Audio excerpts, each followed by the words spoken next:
Welcome to So Very Easy. My name is Laura, and I have found a great stack of 5-inch pre-cuts. They're black, white, and gold, and I have the perfect project to use them. The pre-cuts are from canvas, and it's this great black and gold fabric and more of a soft white with the gold. I'll be using all 42 of the squares, and I'm going to mix them with additional black with gold and that soft white with gold. I'll be using these squares just as they are, and I'm going to be adding to them. It is going to be a fun quilt to make with all of these different patterns. Each of these 42 blocks are going to have triangles put around the outside. My dark and my light will go on both the light square and the dark squares. I will need to start with 42 of the dark and 42 of the light at 3 inches by 6.5 inches.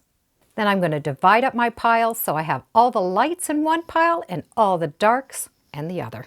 I have a total of 21 light squares and 21 dark squares. So I will need 21 light and 21 dark pieces to go with each pile. I did find it more economical to cut the strips at 6.5 inches first and then cut the 3-inch wedges. I had very little fabric wasted this way. Each of these pieces need to be cut from corner to corner, but there is a direction we need to follow. For the dark blocks, both the dark and the light need to be cut from your bottom right-hand side up to the left-hand side. So both of those blocks are cut in that direction. For the light side, it's opposite. We need to cut from the left side up to the right side. And even though the angles are cut, we will see that they are not the same. They are opposite, and that's what we're looking for. The blocks are stitched together the same way. It's just important that the cut triangles go to the right pile. So I do like to keep them separate. When I cut my pieces, I make sure all of the fabric is right side up, and that way all of my pieces are going to be the same. I keep my stack that's already cut right beside me so that I make sure that I maintain that right cut. It's very easy to cut it in the opposite direction. So I keep my pile right beside me, and I know that my cut is going to be the same. So with each little stack of 4 or 5, I then transfer it up to the top. By always having a reference pile beside me, it keeps me straight so I don't make any mistakes. Once I have the 21 cut from the light, I'll do the same with the dark, still leaving my same reference stack. This just helps keep my visuals straight. I like to keep one big stack going so that I know these are all going in the right direction, and that particular stack is going to go with my lights. To cut these rectangles for my dark squares, I will use a reference from my last pile. In this pile, I can see that the cut is going in this direction, but I need it to go in the opposite direction, so I make one cut with one square. And that way I can visually see that I have a difference.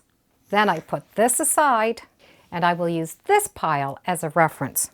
All my lights are cut, now all my darks are cut.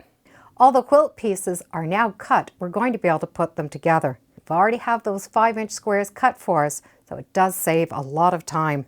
We do not need to trim those 5-inch squares down. We're going to be able to work with them just the way they are. We need to take that long edge of the triangle, the one that was cut, and put it onto the sides. 2 darks will go on one side. For the light, will also be stitched onto the block. This is how the block is going to look when it's all stitched together. We're going to be able to trim it down to a 6.5-inch square. I'm going to start and sew my 2 light sides on first. We have lots of room for trimming up, so we don't have to be really fussy when we sew these pieces together. We will need about a 1/2 inch hanging out on one side and this long tip hanging out on the other. And it doesn't have to be exact. So a 1/4 inch starting off the fabric and stitch all the way coming right off the tip. And we don't have to worry if this fabric moves a little. When that one side has been stitched on, Rotate the block and stitch another light onto the side. You'll have about a 1/2 inch dog ear and that point coming up.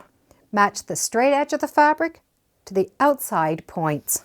For the light block, press the seams so they're going out. That long side of the block will go on the 2 opposite edges. If you want, you can take time and trim off those points, but I don't bother. I trim them off after. When the one side is done, we get to sew on the last side.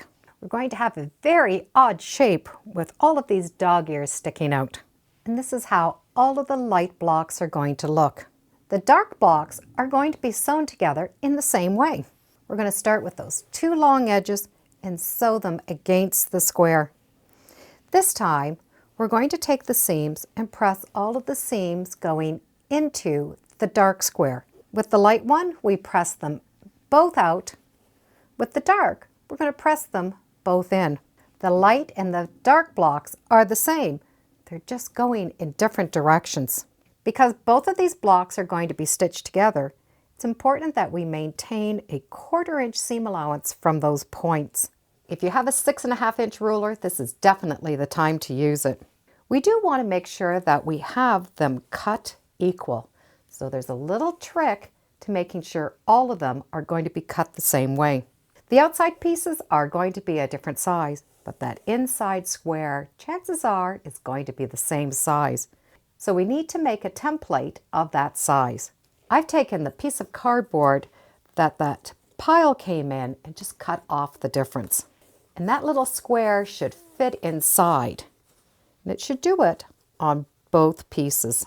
Put that little center template right in the center. And we want to make sure that we have at least a 1/4 inch coming from each side of those points. So we're going to be able to move the ruler until it gets to be the right size.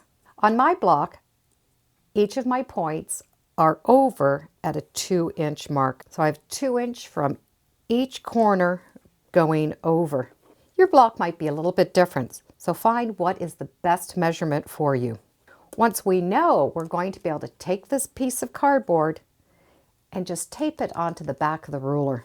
I now have turned this ruler into an exact template.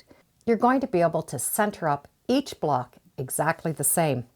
All the lining up is done for me. Line up your piece and then just cut off the outsides. The ruler will not fit on the dark because the square is going in the opposite direction. Once we have the one stack done, we're going to be able to take that ruler and turn it upside down. We're going to be able to cut the second pile. This makes sure that all of the squares are going to be exactly the same size. You can use the same method even with a larger ruler. Cut your 2 edges and then rotate that ruler and cut the second 2 edges. After the blocks have been squared up, that's when I go in and I trim off the little dog ears. We're going to be able to put these blocks together in a couple of different ways. We can sew them together so that these wedges are opposite. The secondary pattern is going to have these definite 2 darks and 2 lights. We can put them together so that all the darks are facing each other. And that in turn is going to have the lights all together. For this particular pattern, I'm going to sew all the darks together and all the lights together. I will be sewing them together in rows, so I'm going to have 6 per row, and then I will be able to put those 7 rows together.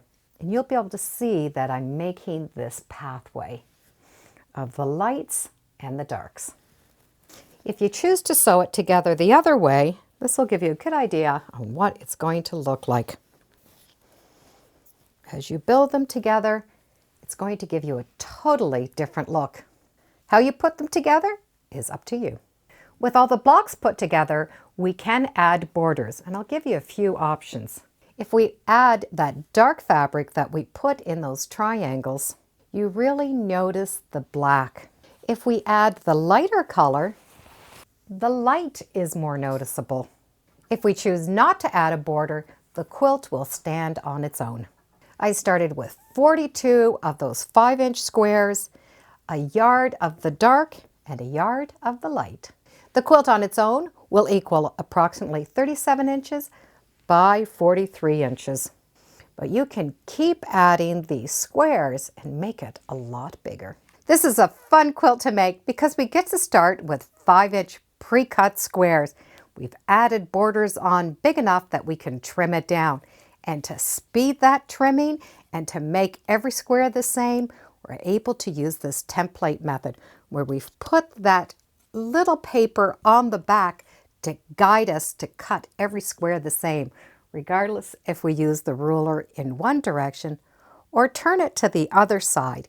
Each square is going to be identical and quick and easy. I do hope you give it a try, and thank you for joining me today on Sew Very Easy. Feel free to subscribe, and as always, come on back. Let's see what we're sewing next time in the sewing room. Bye for now.